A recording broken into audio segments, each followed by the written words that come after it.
Hey there and welcome to the Weavers world.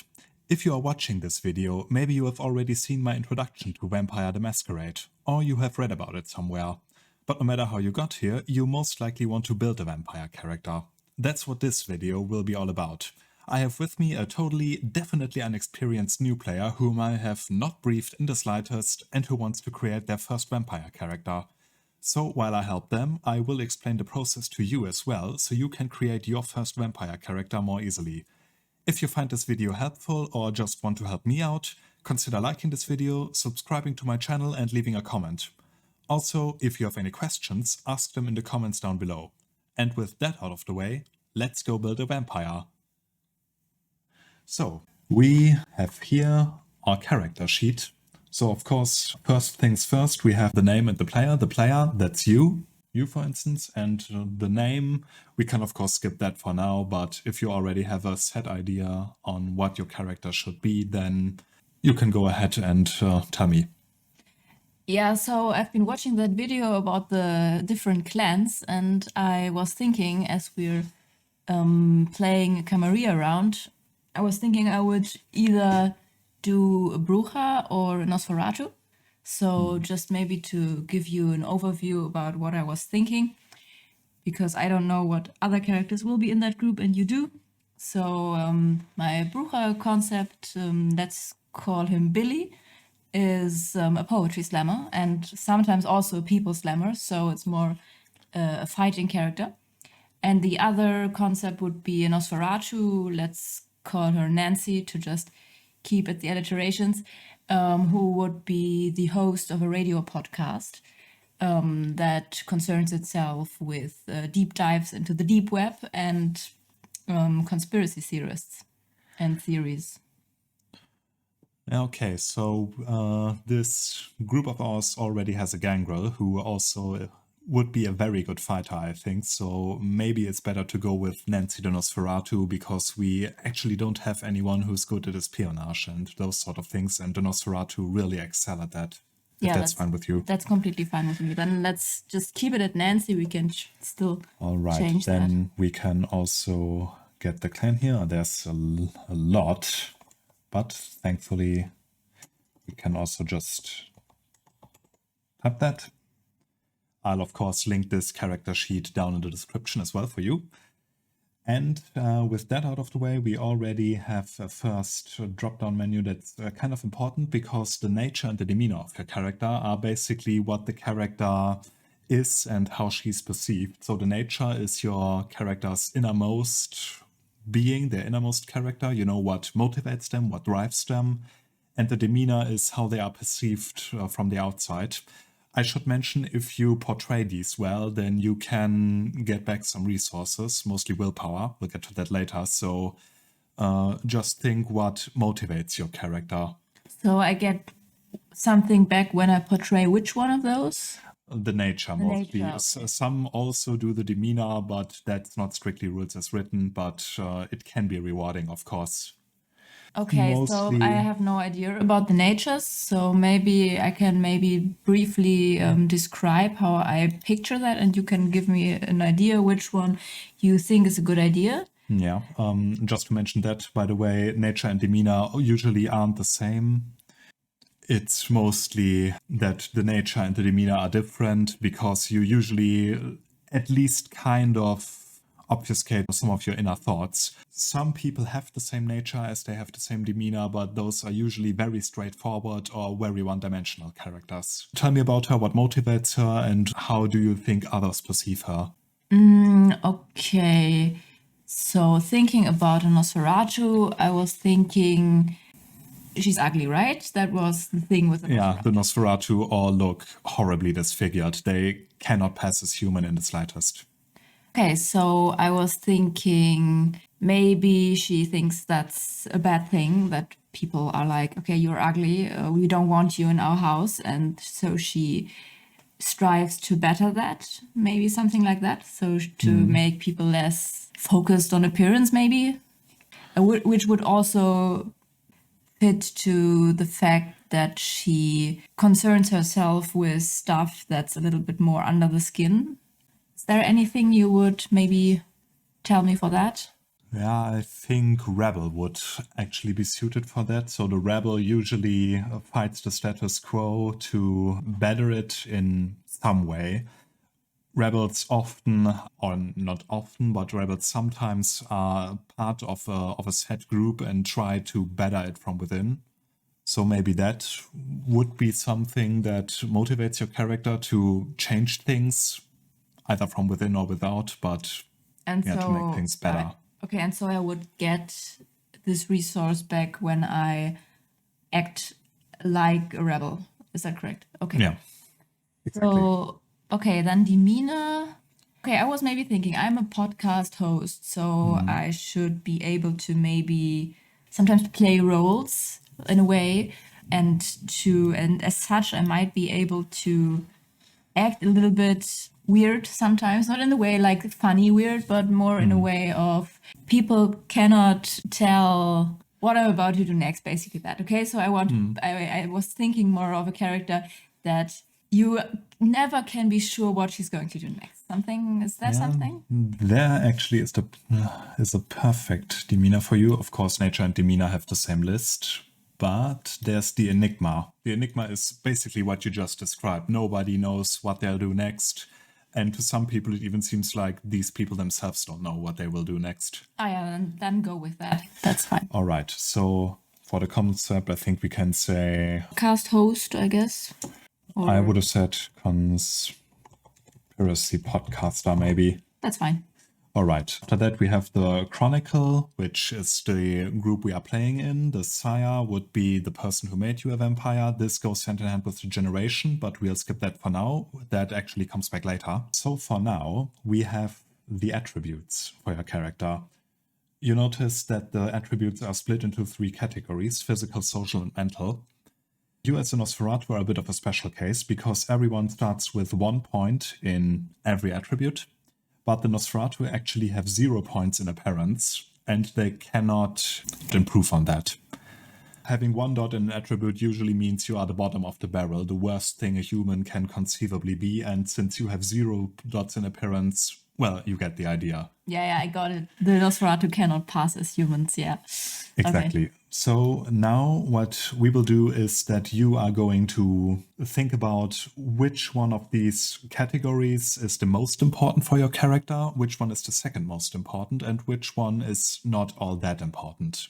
Okay, so that's a good question. I would maybe say, since I cannot put any points in appearance anyways, I would just take the social as the bottom one. Of course, giving a Nosferatu low social scores is very realistic. Some of them are the exception, and, well, since you have 1 whole attribute you don't need to improve on because you can't. That's actually not that dumb of an idea, but a Nosferatu with low social scores is very much what most people think of when they hear the word Nosferatu. Yeah, you know what? But I'm not going to do that. That's a good thing because we are a rebel.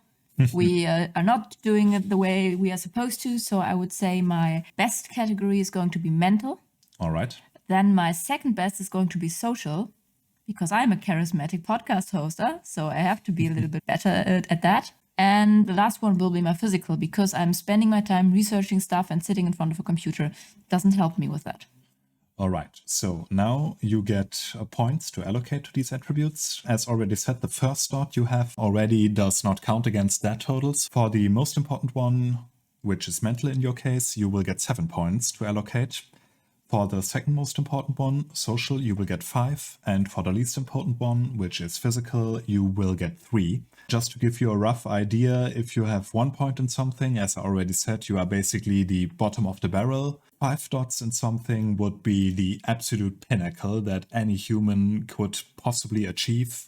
And 2 is about average. A person with, I always choose intelligence, a person with intelligence 1 is not exactly the brightest bulb in the chandelier. A person with intelligence 2 is average, and a person with intelligence 5 would be the next Isaac Newton, basically. Okay, so shall we start with my mental attributes then? I'd say so, yeah. Okay, if I research a lot of stuff, I guess I want a lot of perception. So I would go with 4 points in there. That costs me about 3 points, right? Exactly. So as the first one is already there, you would need 3 points to get to 4. So I have 4 left, and then I would just split it equally between intelligence and wits. All right.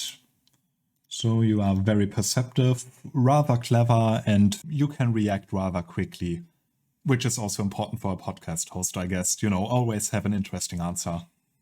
Okay, then that means I have how many points for the second category? 5. 5. Okay, so I was guessing my character is very charismatic, so is very charismatic. Let's just put 4 points into charisma and like 1 into manipulation. All right. So she has a very charismatic personality to begin with and has sharpened that over the years into basically being incredibly charismatic and interesting to talk to. Yeah, well, I guess she's not... Well, let's say I guess she doesn't have a face cam. Yeah, that would kind of hinder that. And lastly, physical. Yeah, I would allocate 1 point in each. All right. Now, since you have 4 points in perception and 5 in charisma, this is also a good segue into specialties. You will see that here you can write something. A specialty basically is a subset of said attribute that your character really excels at. Since Vampire uses 10-sided die, any roll that goes above a certain threshold is considered a success. You want to have as many dice as possible, obviously. And if you have a specialty in something, every time action you perform could feasibly be called linked to that specialty, every 10 you roll would be counted as not 1 but 2 successes. So for instance, your character could be very good at noticing smaller details and be a very smooth talker, for instance. So as long as it's not too general and somewhat realistic for a podcast host to have, I'd personally allow it. So if you have any ideas about a specialty for perception or charisma at this point, we can already put it in. Otherwise, we can of course wait.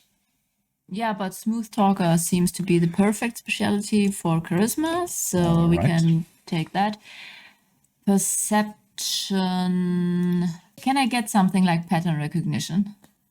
Because I'm a researcher and I'm doing like conspiracy theorist stuff, which is basically pattern recognition gone haywire. Yeah, I'd allow it personally. Of course, this is always up to your GM. The GM always has the last word on this, but since I'm the GM in this case, I'll allow it. So you said I cannot have something too general. What would be too general, for instance, for perception? Like eyesight, or is that too... Eyesight might actually work, because then, of course, if you try to smell or hear something, it wouldn't work. I'd say more something like noticing. I get it. So I couldn't have... If I had 4 dots of strength, I couldn't have like damage. Exactly. Okay, that would be way too generalistic. All right. So now we have here the abilities. They work more or less the same as attributes, as in you also have 3 categories: talents, skills, and knowledges. You will also weigh them as to how important you think they are. There are a few exceptions to attributes. You don't have any dots in anything to begin with. You cannot go higher than 3 with the points I'll be giving you right now. And if you don't have dots in these abilities, there are different ways of handling this. Normally, if you roll something, I will give you an attribute and an ability to roll. So for instance, let's say strength athletics. If you don't have any dots in athletics, you could still perform the roll with just your strength because it's a talent. If you don't have a skill and are asked to roll, you could roll just your attribute, but with 1 die less. And if you don't have a knowledge, you cannot attempt the roll at all. Reason being, even if you never learned how to brawl, for instance, you could still, flail your fists around and hope to hit someone. If you've never, let's say, seen a computer, then you wouldn't know how to turn it on, much less how to hack something, for instance. Okay, but just so I get this correctly, if I would roll strength and athletics, I would take the dots I have in strength And the dots I have in athletics. Exactly. Then And I'd give you a threshold. Normally that's like 6 or 7. It depends on how difficult the roll is. So, so for instance, if you were to try to, let's say, intimidate somebody, intimidating someone who's not that strong-willed to begin with, some guy in the subway, that would be rather easy. So the difficulty there would be, let's say, a 5 maybe. Intimidating a special agent would be a 9, because not only is that guy a tough cookie to begin with, he's also trained to resist stuff like that. Okay, and then I have, what do I do then? Then you have X number of die, you roll those die, and every number you roll that's at or above the threshold I gave you is 1 success. Normally, if you have at least 1 success, you manage to achieve whatever you tried, with more successes obviously giving a better result. Sometimes you need more than 1 success, but that's usually for tough cases. If you roll a 1, that subtracts a success. So say you roll 2 successes, but also 2 1s, you don't manage to do what you set out to do. And if you only roll 1s, then it's what's called a botch, which means not only do you not manage to do what you tried, you failed spectacularly. So for instance, let's stay with the intimidation. If you botch that roll, maybe the guy laughs at you and thinks you are pulling his leg and doesn't take you seriously. Okay, I get it. Okay, back to talent, skills, and knowledges. Is it the same like with the attributes you said? Basically, so you think about what would be the most important, what would be the least important one, and what would be in the middle between those two. For the most important one, you'll get 13 dots to allocate. For the second most important one, 9. And for the third most important one, you'll get 5 dots. A personal recommendation of mine would be to allocate 5 dots into all categories. Then you'll probably see which one you are already happy with. Then you can allocate 9 to the 2 other categories, and then, think about which one you would like to have a bit more skill in. Also, just to mention that you cannot go higher than 3 at the moment. So if, let's say, you want to be good with computers, then you could go up to 3 dots into that, but not more. You'll get some more dots to allocate later. I like the idea with the 5 dots and everything, even though I think I have an idea. But let's just start with 5 dots in talents. So I want to have alertness. Yeah, that's a good talent to have. And okay, so what is awareness, please? Okay, so alertness is, you perceiving things. Maybe someone tries to sneak up on you and you hear their clothes rustle. Awareness is more supernatural. So it's a bit esoteric. So like if someone has cast magic or something is not right in a supernatural way, awareness helps you perceive that. So it shivers down my spine. Okay. Exactly. Okay, I want to dot an awareness. I like that. I mean, you are a vampire, and even though you may be thinking that magic is a load of hogwash, you said the same about vampires once, so you can never be too careful. Okay, so now in theory, I would take a dot in brawl, but I am a podcast host and I'm not a brawler. So even though I know my disciplines because I watched that video, I'm not going to take it, I guess. So let's just take maybe expression because I need that. And a dot in streetwise because I also need that, I think. And I would also give myself a dot in subterfuge. Yeah, it's a useful talent to have. And if you think later, hey, maybe 1 dot of brawl couldn't hurt, maybe your character took a self-defense class once, then we can always come back to that. But let's go to what skills. Okay, so I want to point in animal can because I can talk to animals, or at least my clan can. I know that. I want to have a dot in stealth. I think that's a no-brainer. So I think being a radio podcast host is more prescient than performance, right? Yeah, probably. Of course, performance couldn't hurt, for instance, if you tried to feign ignorance if someone calls you about something. But isn't that subterfuge? Could be. It's often an edge case. Okay. I want to point in drive because I have my driver's license, and I want to point in etiquette because I make a living being nice to people in a way, or at least being nice to let's say polite. Yeah, polite is maybe polite is maybe nicer, yes. And I want a point in larceny because I've researched that. Yeah, I was just about to recommend that as well. Never hurts to be good at some illegal stuff, at least. Towards knowledges, I should also mention a lot of game masters rule it this way that in order to be able to read, you would at least need 1 dot in academics. That's not something everyone does, but, just so you're informed about that. Look, let's just start with 9 points in that category because it's not going to be my last one. So we can just, we can just put 9 in to start with because it's going to be 9 anyways. Okay, I think I want 2 points in academics. I want at least 2 points in computer. Okay, there's 7, so I have 2 more. 1 dot technology. Yeah, 1 dot technology I think is a good thing. And I want to have 1 dot in medicine because I can drive. So I had to take like first aid classes. Okay, so if I got you correct, I would now have to put 4 dots into either talents or skills to have their 9 as well. Okay, so that's a good question. I am thinking actually I am going to choose talents because let's be real, what skill is there that is really good for my character? Exactly, and of course also a good question to ask yourself is always what would your character feasibly use every night, and maybe what did she do before she became a vampire? So if there's nothing there that you think your character would have gotten into a lot of contact with, then yeah, let's take talents. Okay, I want another point in alertness, please. And I think I will also want another point in expression, and I want 1 point in intimidation because I look very intimidating. I'm basically out of a horror film. Plus you, I guess in combination with your charisma, you're very good at telling those weird callers you sometimes get to fuck off. Yeah, I guess that's actually true. So why don't you give me a 2nd dot in subterfuge? Alrighty. Okay, and now the question is, do I want talents or knowledge as primary? That's a good question.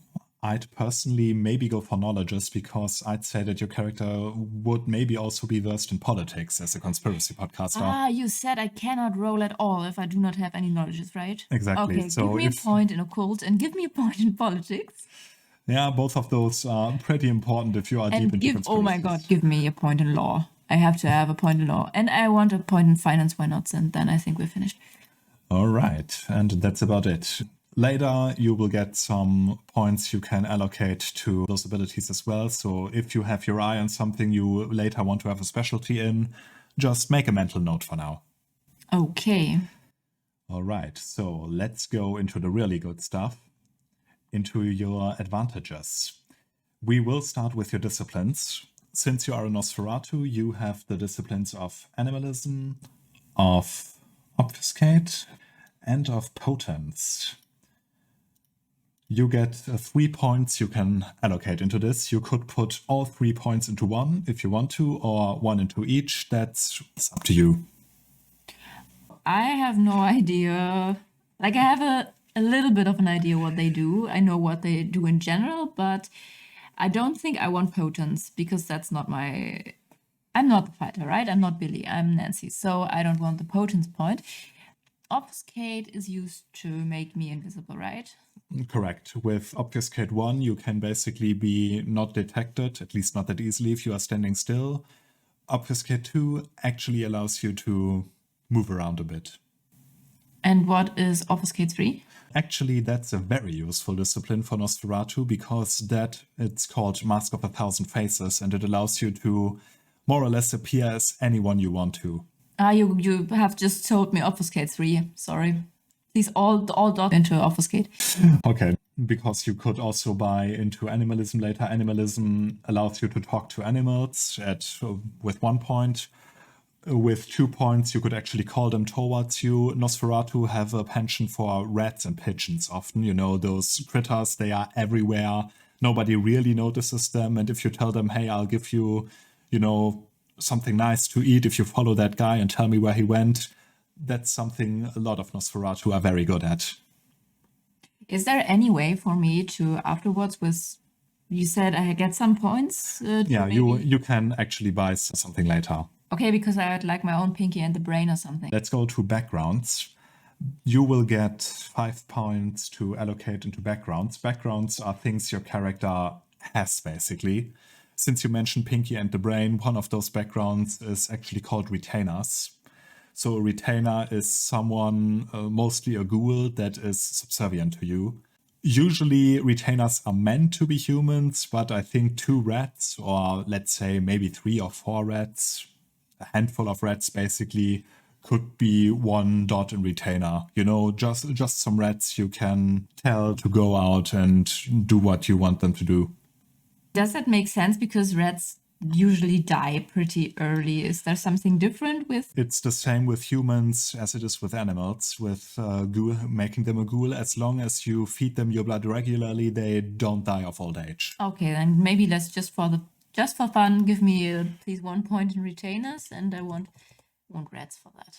All right. There is one very important background. You know, you can theoretically get most of those backgrounds later. So let's say, for instance, if you don't put anything in resources, your character would not have any money. But if later, you know, you get a job or your podcast gets off the ground or whatever, you could put points into that. But there's one background that you might want to consider get some points into now, because you cannot get any higher with that later without potentially serious repercussions, and that is your generation. You've watched my videos, so you know what generation entails. You know, the lower your generation, the better, and the more points you put into this, the lower your generation. Okay, but I'm not a high roller, right? So I really don't need that many points. I would maybe say like 2 points maybe. So the thing is, yeah, I guess if I got that correctly, from a metagaming perspective, I guess like having full generation is a good thing, but I don't think it fits my character concept. Yeah, that's of course always a fair point. So let's just put 2. All Because right. I want some resources. Money is good. Yeah, money is good, especially since you need some equipment. So resources, you know, with resources 1, you don't have that much, but it's enough to live. Theoretically, if you were to put resources 5, you know, you're rich as f***. Okay, so how many points was it in backgrounds again? 5. Okay, then give me resources 2 and I think we're done. All right. And last but certainly not least, we have your virtues. You'll notice that there are 2 virtues in 2 cases. The important ones are the ones before the slash. Your character's conscience basically denotes how, in quotes, good of a person she is. So ethics. Basically, yeah. Character with conscience 1, you know, they kill someone or beat someone up and they got what's coming to them. A character with conscience 5 would never dream of doing something like that. On the other hand, a character with high self-control might not feel guilty if they beat someone up, but they can, you know, usually hold themselves back like, he's not worth it. And, of course, your courage is how courageous you are in the face of danger. Okay, so is that the only way to determine if my character is a good person? Not really. That is something we'll get to after that. But let's say the sum of your conscience and your self-control denotes how, again, in quotation marks, good of a person you are. You'll get 7 points to allocate to these virtues. The first one, as before with the attributes, is free. Okay, so I envision Nancy as being a pretty courageous person because I think she's researching stuff that's highly illegal in parts, I guess, or at least problematic in a way. I mean, deep web is not always nice. I would guess she is pretty courageous and pretty self-controlled, but maybe her conscience is not that high. All right. So how high would you put that? Let's say self-control. Okay, let's say conscience 2 maybe. All right. Self-control maybe 3. And then, oh no, wait. That would be courage 5. That's a little bit much.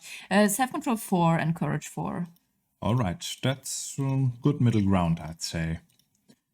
So now we have your humanity. Your humanity is basically how, human your character is.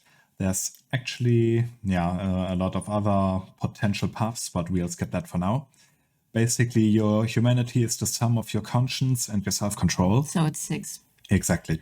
6 is, there's a bearing, which is explained in more detail in the rulebook, which, of course, I advise everyone listening to buy, because, of course, we are skipping a lot of things. But basically, humanity 6 is you will not kill someone, but if someone happens to die because of something you did, then of course it's not good and you didn't want that. But sometimes it happens. It sucks, but that's life. And that is humanity 6. Yeah, humanity 7 would be, you would never kill anyone. Humanity 8 and 9 are basically goody two-shoes, and humanity 10 is, let's just say people with humanity 10 are basically saints. I was more concerned about like the other direction. So I mean, if that is humanity 6, please, what is humanity 2? Humanity 2 is basically, he looked at you the wrong way, just kill him. Of course, if your character does things that are very, very inhuman, things that with your current rating you would ordinarily never do, then there's a chance that your humanity will drop. And if you ever reach humanity 0, it's basically game over. Then you're nothing more than a beast. Okay, but I would guess that the things that are inhuman to me differ depending on how high my humanity is. Because exactly, there's a list for that. And of course, humanity is also used to keep the beast at bay, which, is that basically super-derived instinct that vampires possess. Okay, but I'm a curious person, and now I'm seeing there's path, like in the other side of the slash. And there's another 2 slashes at virtues, so is this connected in any way, maybe? Yeah, actually, some of the paths, there's a list of paths here. They are basically different philosophies to keep the beast at bay. And some of those paths use conviction instead of conscience, or instinct instead of self-control, or just omit the conscience and self-control and go for conviction and instinct. Those are highly individualistic, but if you follow a path, you are not human anymore. As in, your thought processes are not human. You may be, moral in a way, but that's not because you are a good person, but it's because your path, for instance, says killing is irrational or killing is unnecessary or whatever. So you say it's a rather alien thing, basically. Exactly. Okay, so following a path should always be discussed with your storyteller, your game master, dungeon master, however you want to call them, because that's sometimes hard to portray. Okay, so our group plays is a Camarilla group. Yeah. And from what I gathered, they are more trying to emulate humanity. Would it be an issue for a character that is a Camarilla character to follow a path, because that now seems to be not maybe the thing they want to do? It's at least unusual, let's say it like that. Some of the older vampires within the Camarilla either have very low humanity or some indeed follow a path.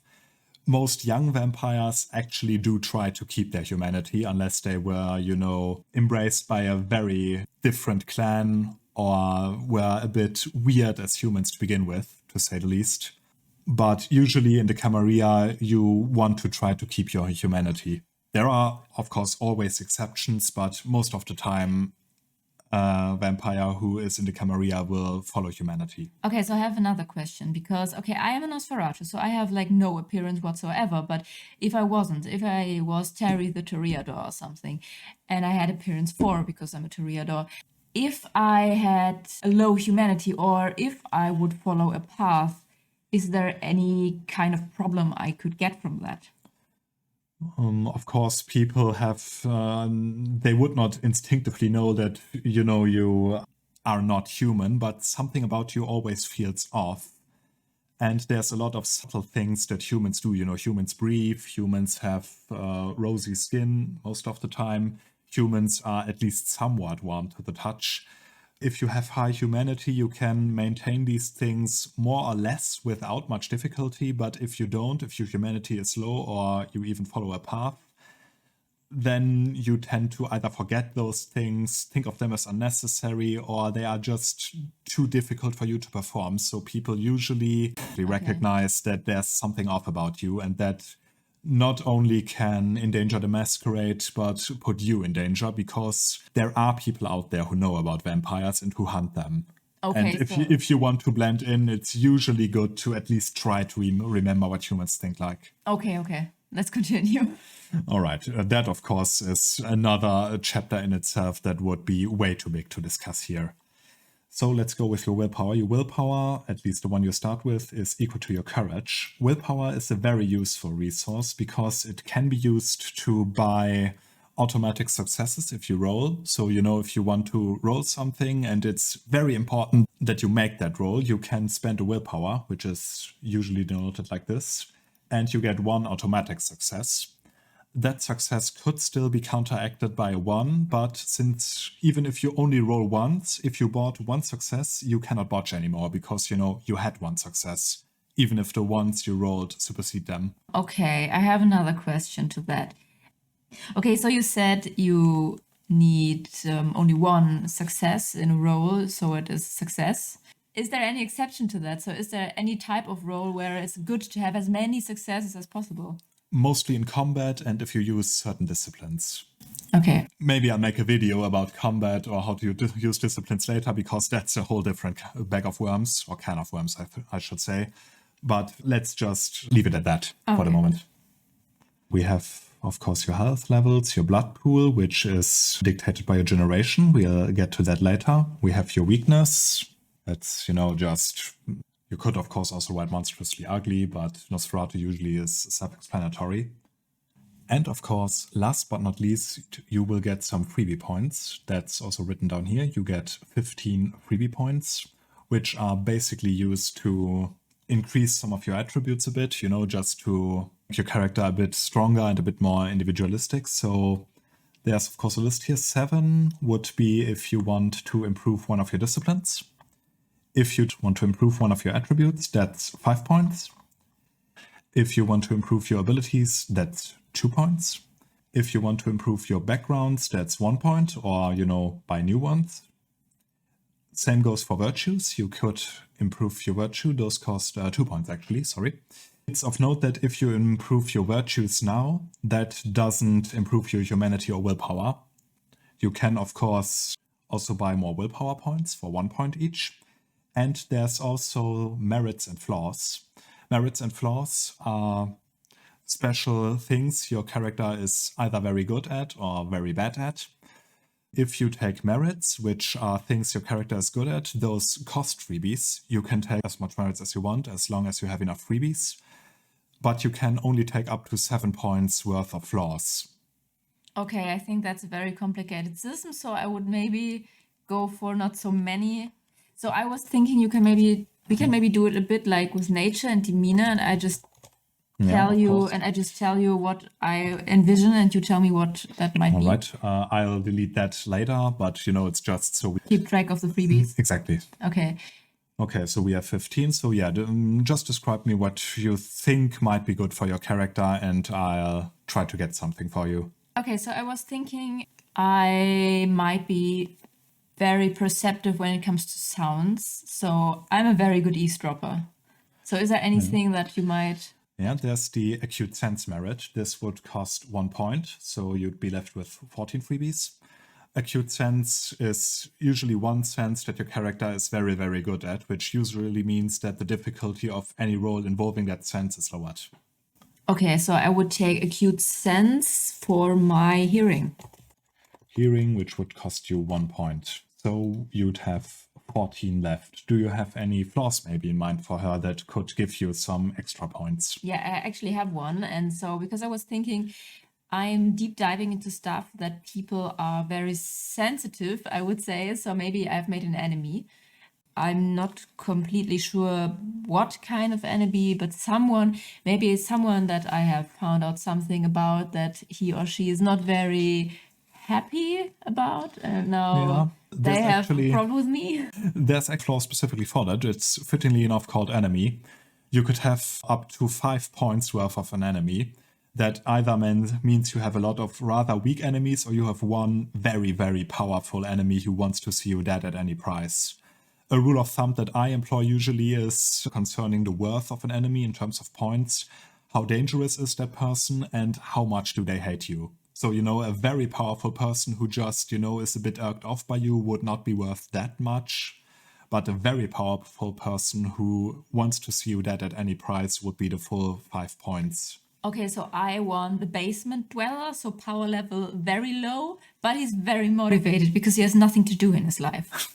So how much? So he hates your guy. Yeah, he hates me because I just told him that his fairy tale word is not true. I'd probably say 2 points because, you know, he's not that dangerous, or they are not that dangerous. Could be a woman as well, or whatever. They are not very dangerous, but they would stop at nothing, whatever that's worth with them to achieve their goals. So let's say, 2 points maybe. Yeah, that's fine with me. So in total, you would have 16 additional points to spend. I would probably recommend, if you remember you had your rats as some retainers, I'd probably say you want 1 point in animalism, because then you can talk to them. Yeah, we talked about that before. I want 1 point in animalism, please. So yeah, I mean, rats are clever. You might actually be able to, you know, somewhat domesticate them even without animalism. No, I want. It's way easier that way. I want my point in animalism. So that leaves you with 11 points. No, that leaves me with 9. With 9. Yeah, I suck at math. And then I would maybe better some of my abilities. So I want investigation 4, I think. All right. Do you have a specialty for that in mind? Research, is that something? Yeah, I'd say. That leaves you with 7. Okay, then could you scroll up? Of course. Thank you. Then I would maybe, I have 7. Okay, 7 means I can take 1 attribute and 1 ability. And I think I would like to have expression 3. So 1 point in expression, please. All right. There we are. And I think I want another dot of wits. All right, which of course makes you eligible for a specialty. Wits is quick thinking, right? Exactly. Also, sometimes your, reaction if someone attacks you or something, but I think for a podcaster, it's more realistic to think of it as how quick-witted you are. Maybe something like clever comebacks. Yeah, something like that. Clever retros or something, yeah. Clever comebacks is fine or something, yeah. All right, so I'm not going to write that down because that puts us at exactly 0. All right, so your blood pool, in your case, it's usually 10 plus points you have in generation. So in your case, it would be 12. And of course, everything else can be read in the book. So I guess that's it, unless you have any questions to spare. I don't think so. I think I'm fine with Nancy. All right, so yeah, that's Nancy the Nosferatu, and yeah, thank you for helping me showing off the character creation system. You're welcome. And of course, thank all of you out there for listening, for liking, commenting, subscribing, all the good stuff. And until next time, see you soon.